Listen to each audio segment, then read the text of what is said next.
जिंदाबाद साथियों, आज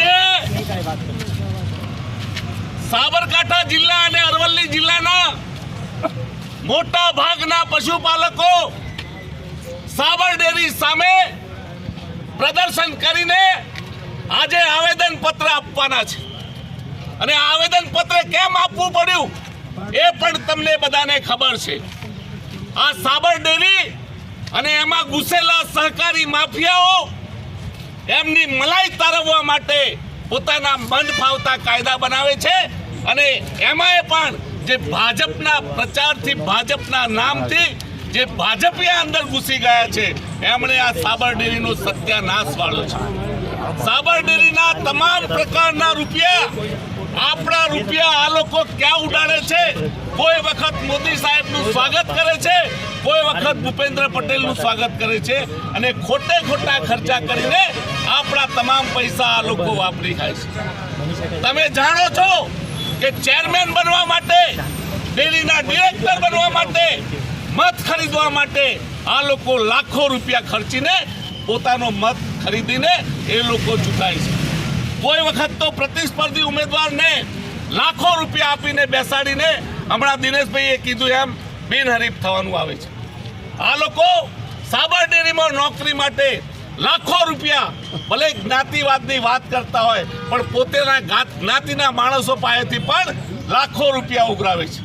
આપ સૌ જાણો છો કે સાબર ડેરી હોય, સહકારી સંઘના તમામ પ્રકારની સંસ્થાઓ હોય પણ સહકારી કાયદા મુજબ એ સહકારી સંસ્થા એટલા માટે બનાવવામાં આવે છે કે ગામડાના નીચેના સ્તરનો માણસ ઉપર આવે, એનું જીવન પદ્ધતિ ઉપર આવે।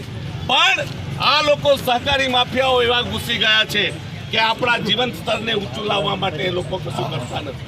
તમે જોયું હશે કે ગઈકાલે ભાજપવાળા જ ભાજપના સામે આંદોલન કરવા આવ્યા હતા, ભાજપના મેન્ડેટ આપીને ડિરેક્ટરો બન્યા, ભાજપનો ધારાસભ્ય આવે, ભાજપના લોકો આવે અને આપણા આંદોલનને ડાયવર્ટ કરવા માટેની કોશિશ કરવામાં આવે।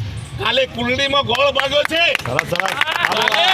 કાલે કુલડીમાં ગોળ ભાગ્યો છે અને સમજવું પડશે આપણે અને આપણે આ લડતને ચાલુ રાખવી પડશે।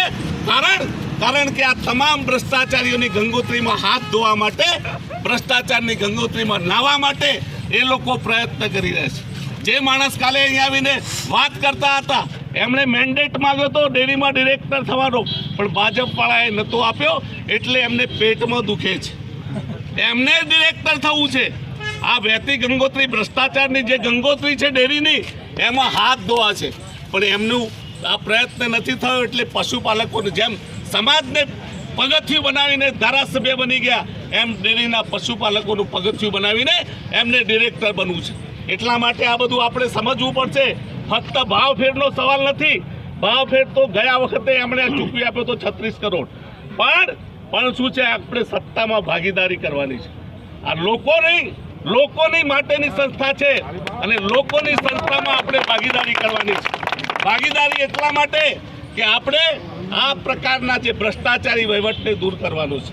તમે જાણો છો કે આ ભાજપના રાજમાં પહેલા કોઈ સહકારી માળખામાં રાજકીય લોકો ઘૂસતા નહોતા, પણ આ ભાજપના રાજમાં મેન્ડેટ લઈને આવીને અને હિન્દુના નામે, જાતિના નામે ચડાવીને એ લોકો અહીં મલાઈ તારવવા માટે આવે છે અને એટલા માટે આપણી લડાઈ બંધ થવાની નથી। ભાવફેર તો મળી જવાનો છે, એમને ફફડાટ છે, એ લોકો ચૂકવી દેવાના છે। કાલે પેલા ભાઈએ અહીં આગળ આવીને મિલીજુલી કરી એટલે એમણે એક હપ્તો નાખી દીધો, પણ આને માનવાનું નથી। પણ હજુ માગણી ઘણી બધી ઊભી છે। માગણી એ ઊભી છે કે રજીસ્ટ્રેશન થયેલી તમામ દૂધ મંડળીઓને સભાસદ બનાવો। આપણા ખાંડનો જે ભાવ છે એને પણ તમે ભાવ વધારો ઓછો કરો। પ્રજાને લૂંટવા માટે તમે 2 રૂપિયા વધારો છો તો અમને લીટરે 5 રૂપિયાનો ભાવ આપો, એનાથી વધતો આપો તો એ વાંધો નથી। આ પ્રકારની આપણી માગણીઓ છે।